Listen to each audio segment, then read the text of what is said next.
Welcome to Ecp-Film Lab 2024. This is our first session with a filmmaker, a live Q&A. We'll present the workshop first, and then we'll have a live Q&A with Cristal. Cristal, would you like to introduce yourself before we begin? Sure, yeah. Thank you, Rita. I'm Cristal Buemi. My pronouns are she and her, and I'm a Puerto Rican Canadian animator, kind of mostly focusing on animation, but I've also worked in film and TV and commercial industry, so I have a lot of experience in kind of visual art making. I'm also an educator, so I have a lot of respect and understanding, hold space for all of you and what you have to, face day to day. But it's really encouraging you joining today for learning new techniques and things that you can apply in the classroom. Thanks, Cristal. And we will get going shortly with our video. And we'll be back afterwards for questions.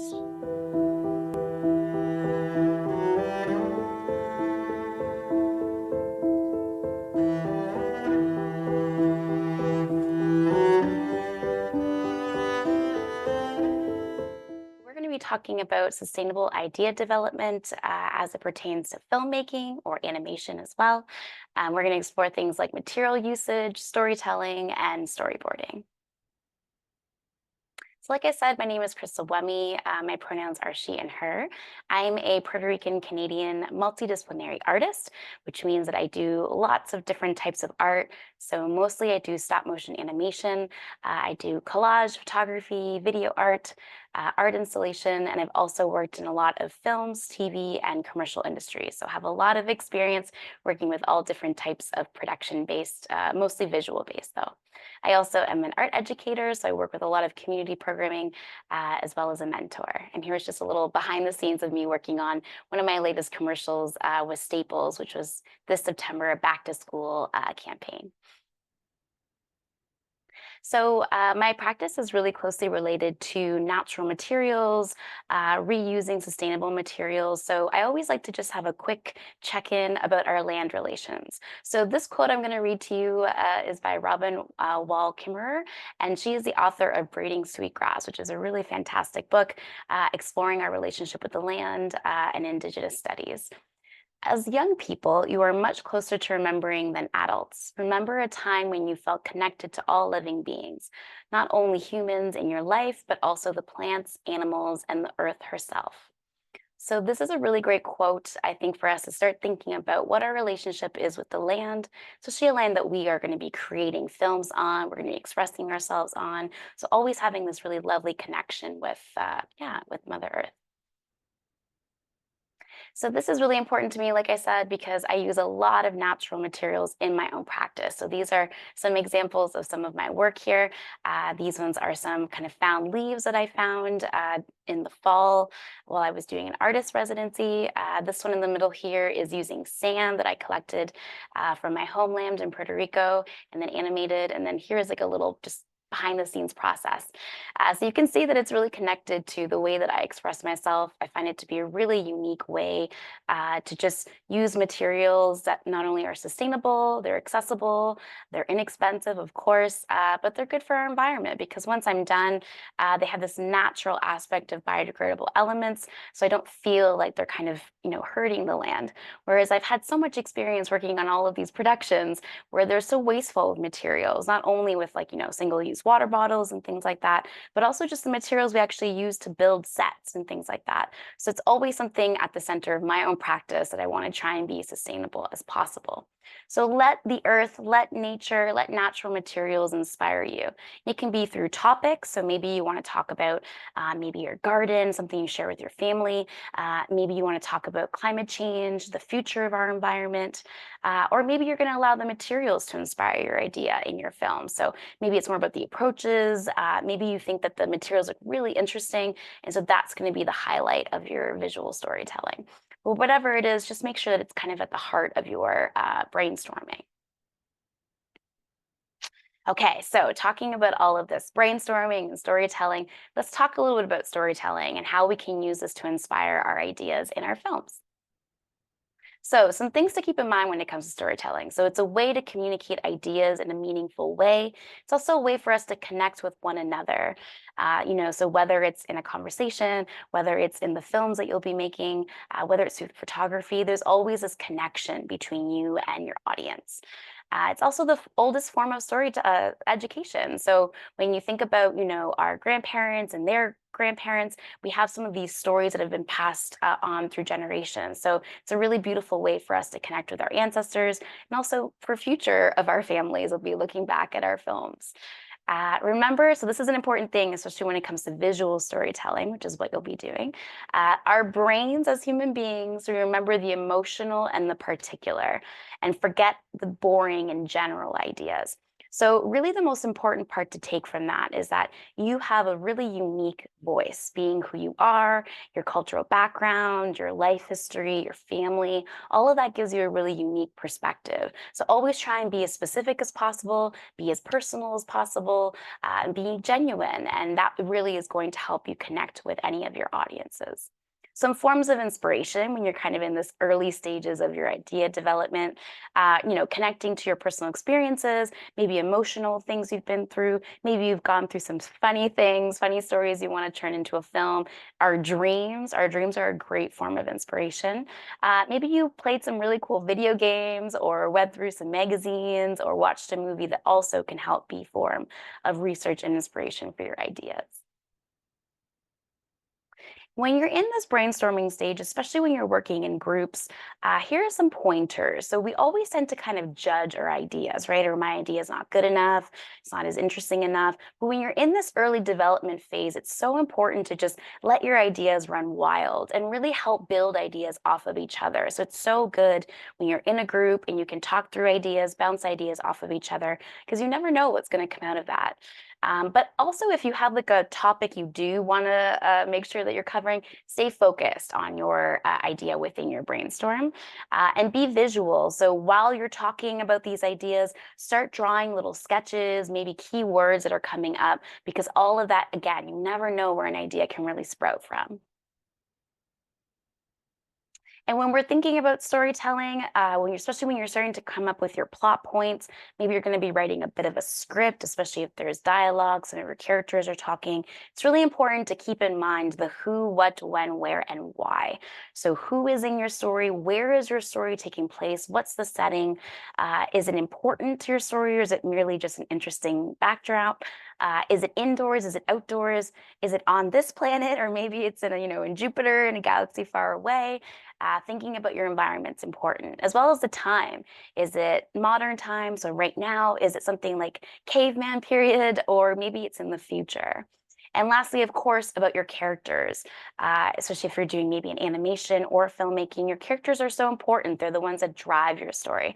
So thinking about your protagonist, which is your main character, and then if there's an antagonist, so maybe there's like an evil character or someone that's trying to get in the way of your main character's plan or adventure activity, or maybe the antagonist is themselves. So maybe it's something that they have to overcome within themselves, like emotionally or something like that. So all of these dynamics are super important to really develop before you start getting into the storyboarding phase.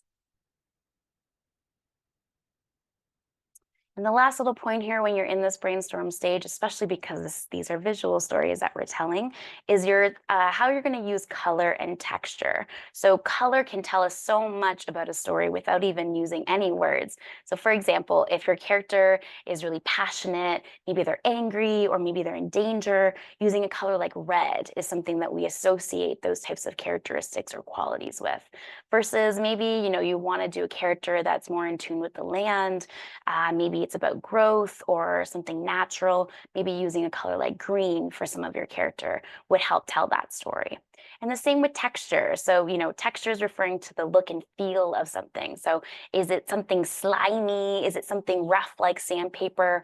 All of these types of textures really help give a mood or a tone to your film, again, without even using any words. So, these types of visual cues are really important to include.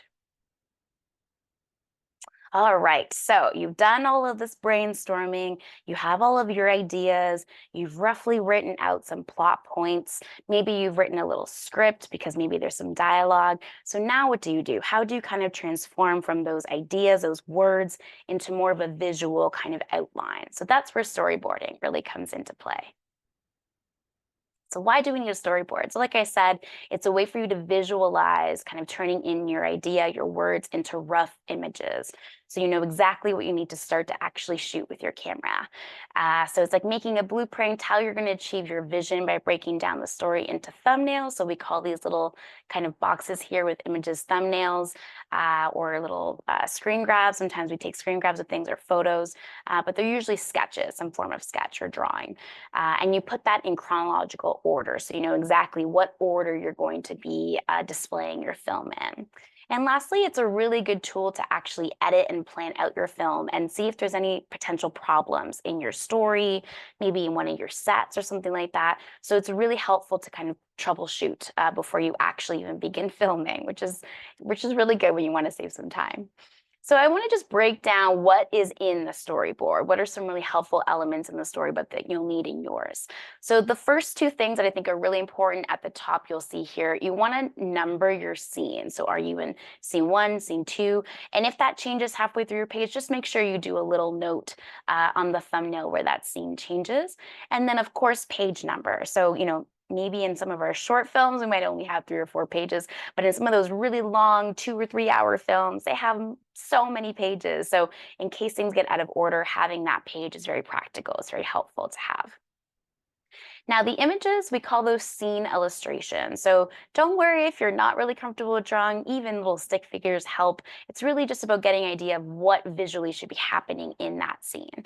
So you can see here we have a little dandelion, and there's some wind blowing, and then some of the dandelions actually detach and start to move. Okay, so that's what's happening here.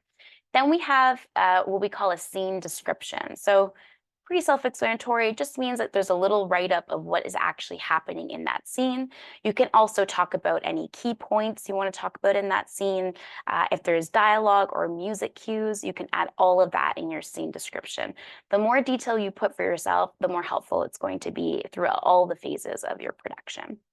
And then the last thing I want to show you in this example is our guidelines for movement.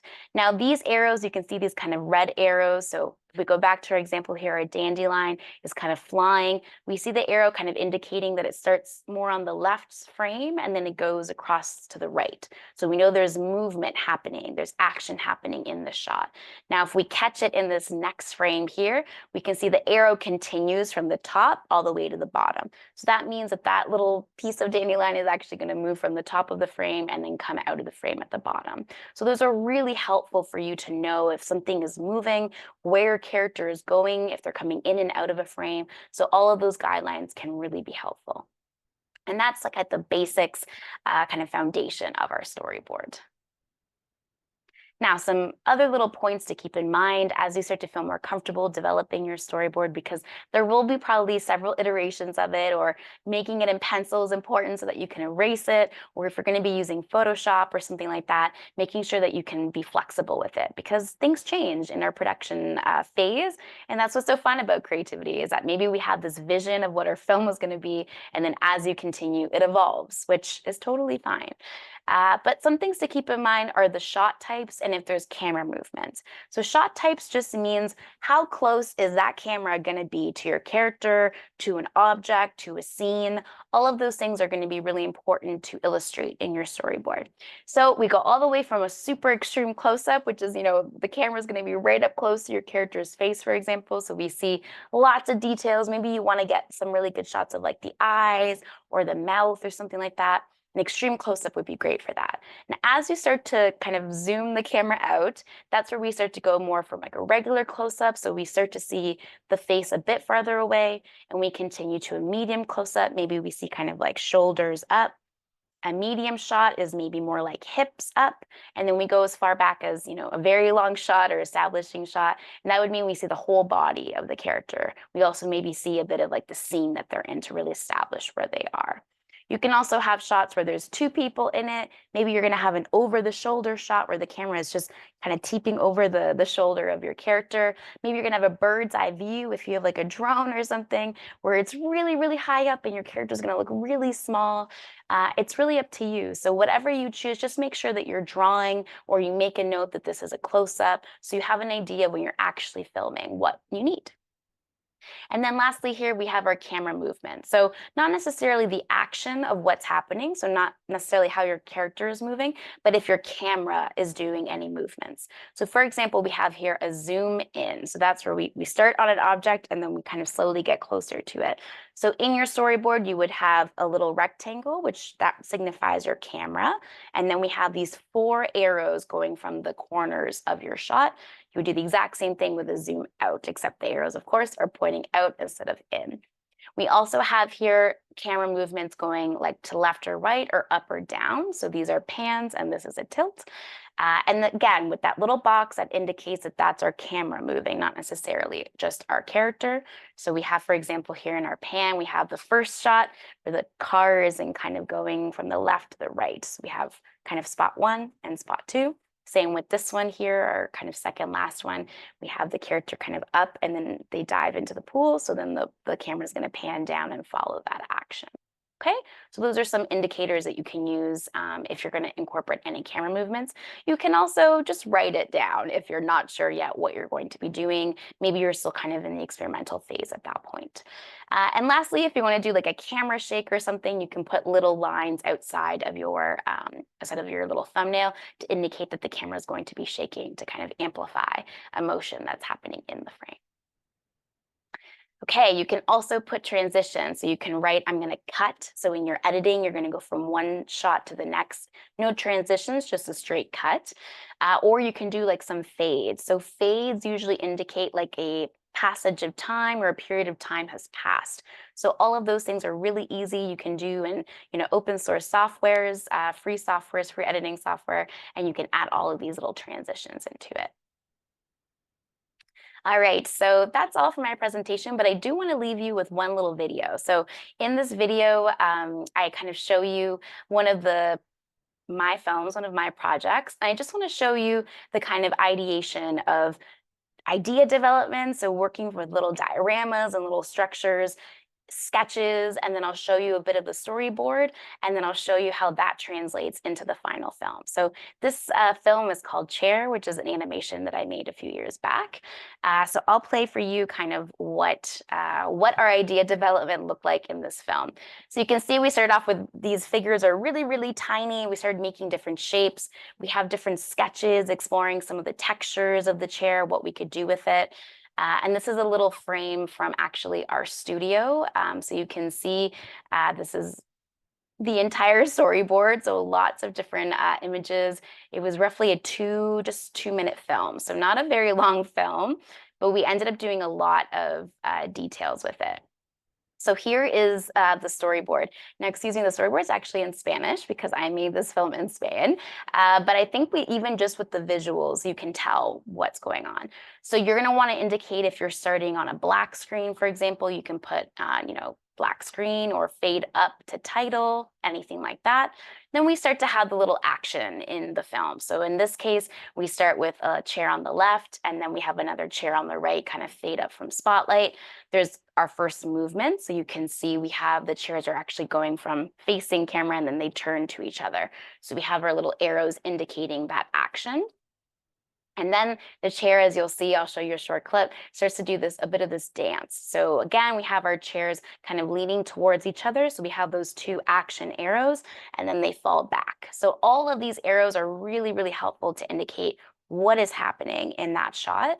Because you want to think of it as maybe you know exactly what's happening, but if you were to hand over your storyboard to someone else, the idea is that they will roughly get an idea of what your film is, because through the images, through the descriptions, you've kind of indicated what's happening. Okay, so there's a bit of this dance, and then the chairs kind of come together, and this is where it's really fun in the film. The chair actually combines and stretches out and becomes a ladder, and then we kind of dive into all the texture of the chair.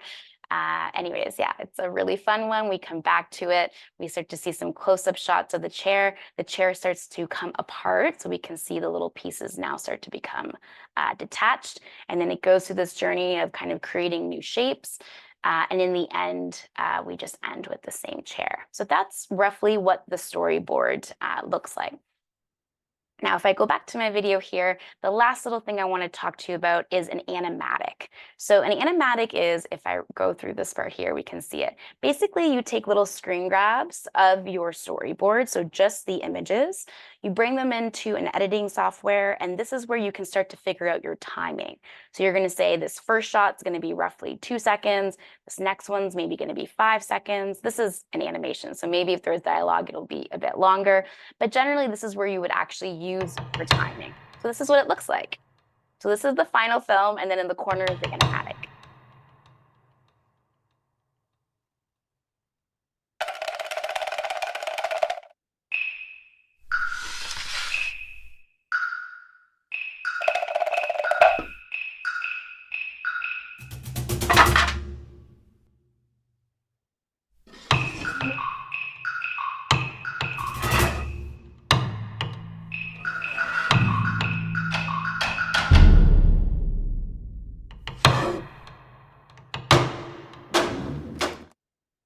All right, so that's just a little sneak peek of my film.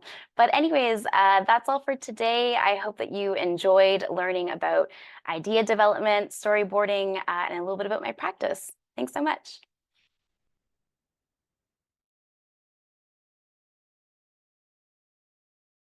I have a question for the teachers. Do you feel empowered after watching that presentation to bring it back to your classroom and make a movie? I teach grade 4, so it's a little bit intimidating, but I mean, I love the detail that you put into the process and just the description. It's very, very clear, and I think my students would really get a lot out of kind of seeing that process happen. I think my students are going to have a hard time focusing in on something that's so, like, I don't know that they're going to be able to generalize from the example film, which is, you know, very focused on texture and art and shape and things like that, into something that is more message driven. So I think I'm a little I just am not 100% sure how I'm going to make those connections. But as far as like the technique and the process, and I think it's absolutely super useful. And I think probably older kids would have an easier time with that. Do you have, I don't know, do you have any suggestions, or do you have any suggestions? Yeah, no, that's a totally fair like reaction to what I presented. Also, like when I was given the who I was speaking to, like I think it's like from grades 3 roughly to grade 7, 8. So it's quite a like large range. Yeah. So totally understand if, you know, trying to get them to sit down to focus and concentrate and talk about messaging and maybe a bit more abstract might be complicated, but maybe what you can take from that, and it's something that like when I've taught like kids, like has helped a lot, is like finding ways in which color or the feeling of something can start sprouting ideas. So maybe it's not necessarily about like it has to hold this like message or abstract meaning right off the bat, but just, you know, kids are so tactile. So like just starting to talk about like what's your favorite color and what does that color mean to you? And you know, when you're sad, what kind of color does that represent? Like maybe breaking it down in these smaller steps. And from that, like maybe ideas can sprout from that. And maybe there's connection between them. They're like, hey, like, you know, the shade black also kind of makes me feel like sad or whatever. Like there's ways in which they can start to connect. So maybe that's like a stepping stone. I feel color is something that I don't know, it was really exciting and fun. And we all have some form of opinion about different shades of color and the feel of something too, right? Like if we start talking about like candy that has like a lot of sugar on it, like what does that feel like? And or if they're outside and in a garden, like and they're smelling things, like you can talk about senses. So Mhm. maybe that's, yeah, like maybe just finding ways in which they relate to it in their day-to-day life is a nice way to start. And then from there, who knows where the brainstorm can go from. Okay. The ideas can be small. I think Yeah. I screen a lot of films by emerging filmmakers, and often what's closest to them and what they know best, even if it's a small idea, Mhm. the bigger idea is within it. And so I Mhm. think going with what they know in the world around them, Mhm. you don't have to go for something that feels so high-minded or reach that Mhm. far away. Right. Absolutely. Usually, and honestly, even for big productions, like keep it simple, stupid. It's like a bit of like the phrase, like it gets overwhelming when you get lost in a bit of the detail or yeah, things that overall don't matter as much. So if we keep an idea really simple and minimal, maybe a more general message or theme is a way that everyone can connect with.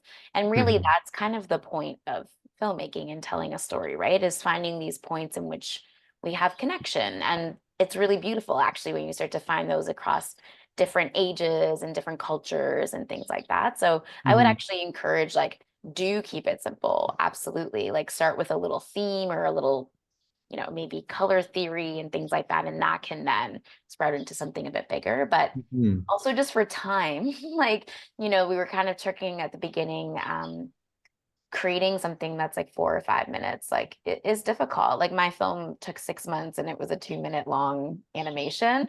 Obviously it was maybe a Beautiful. bit, yeah, thank you. Yeah, it was a bit more like intricate and detail oriented. It doesn't have to be like that. I've worked with kids who have made a 30-second film in an hour, right? So Mhm. there's a lot that can kind of sprout from it, but I would definitely say like keeping it fun, keeping it and simple is more engaging for them too as a process. Mhm.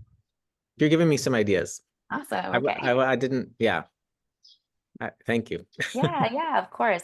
And Yeah. in terms of the storyboard, like really, it's kind of a fun activity because they just get Mm. to draw. And so, like with like especially younger creators, like I sometimes give them little like, okay, who's gonna be like, let's say there's like a horse in the story. Who's gonna draw our horse? And then like one person's really excited about that character. And then it starts to give them a bit of like creative ownership also. So it can be a fun way to divide some of the work. I like that. There's no more collaborative project than making a film. Yeah. Mhm. Yes, absolutely. I liked the way you broke it down into the storyboards. I did that with my kindergarten students a few years ago. And Marina, I sent you the film to your email just if you wanted to watch it. We did it about littering, and we did the storyboards, and that made it easier for the kindergarten students to visualize what we were going to do next.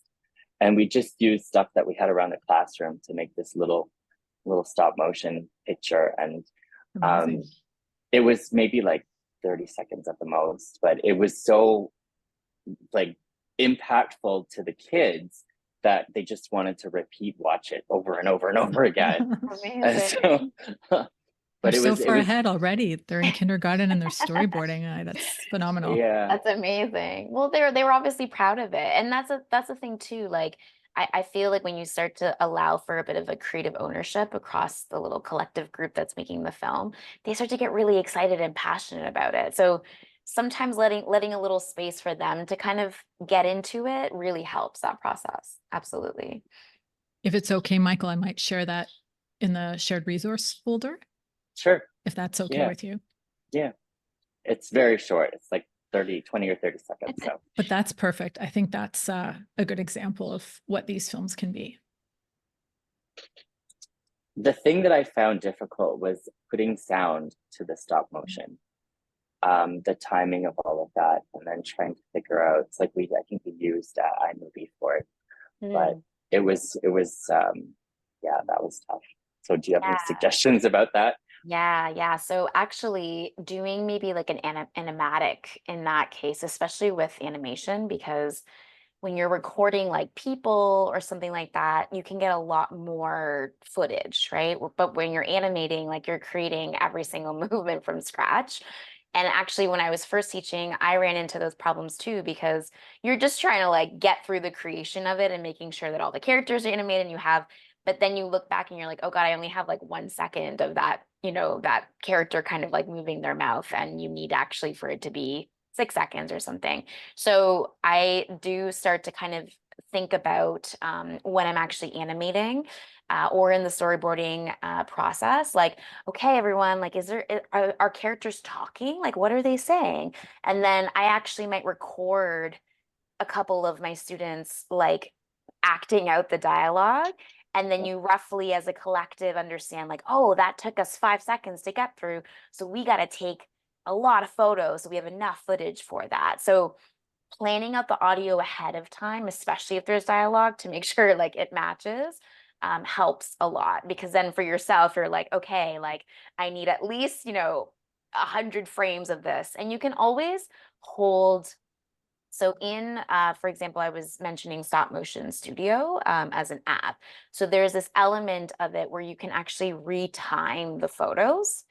And that's super helpful, because if you do actually just end up having, I don't know, 12 photos, but you actually need 100, you can start to slow down the frame rate and hold things and copy and paste certain photos for a little bit longer. And looping also helps. So let's say the dialogue ends up being a bit longer, or just a sound effect or whatever it might be in terms of sound. And you have a character that's kind of like looking from left to right or something like that. You can just loop and have a hold in between it. So maybe they look from left to right. You kind of copy and paste those frames a few times so it holds, and then maybe they look back. And it's not that you have to reanimate that. It's just a matter of like copying and pasting things in different orders. So that's a way of like making the work that you have just last a bit longer. Thank you. Yeah, of course. I have a more practical question, I guess, because I teach high school, so Okay. I'm sort of thinking like, how do you suggest we help them think about like planning it? Like project management is more sort of what I'm thinking, and timing, because they will tend to be like, I just want to get into filming and I don't want to bother spending the time The making the producers. storyboard.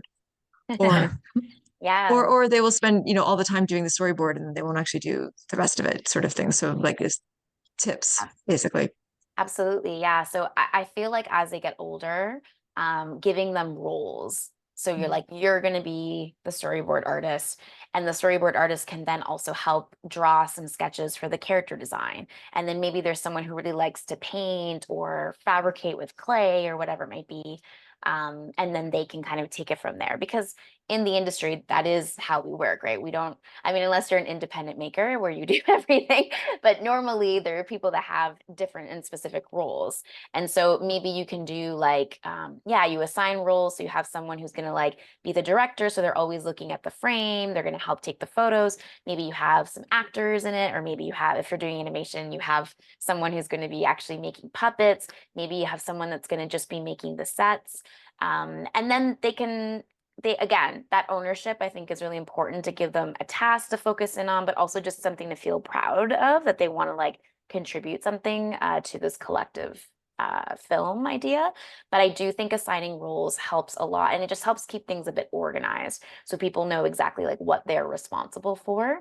And then sometimes like naturally, they're open to kind of collaborating. So even if it's their role, they want feedback from their group mates, or they're like, hey, I'm not the best at drawing this type of animals. Anyone else really good at it? And then that's where like some of those relationships can start like expanding a bit. But I do find kind of organizing them and letting them pick like what roles they feel most comfortable. Maybe you're going to do, maybe you break it down into scenes. So for the first scene that you're shooting, everyone has a role. And then for the second scene, you rotate. So everyone gets an opportunity to try every role out. Yeah, that definitely helps a lot. Yeah, I work with the 4-5, but we're working with the 5-6 next year. So we did this many years ago, and the kids really liked it, especially the red carpet at the end, doing the showing of the film. So, but they had it was focused just on like environmental, like that was just anything that was connected. I think it was water I can't remember what the theme was. And they really liked it because they hadn't really done anything with computers so much at that time. So it was very innovative. But I find like the group that I have now, there's some really strong kids that would be fascinated with this, just as something unique to do with the computer because they all have the one-on-one device. So I just think it's a great opportunity because they're just it and it ties in really well with like the curriculum and also all the indigenous studies right now, like just to bring it back to like what we're doing with the earth. And I thought I was seeing it as a tie-in when we actually put this together. So in terms of ideas, I'm not there yet. But yeah, your animation was really good, and I like the way it was almost like a dance. Like it kind of like brought it all together, and so it was kind of like a mix of like tech and story, so language, and then the dance piece. Like it was like flowing and everything was going together.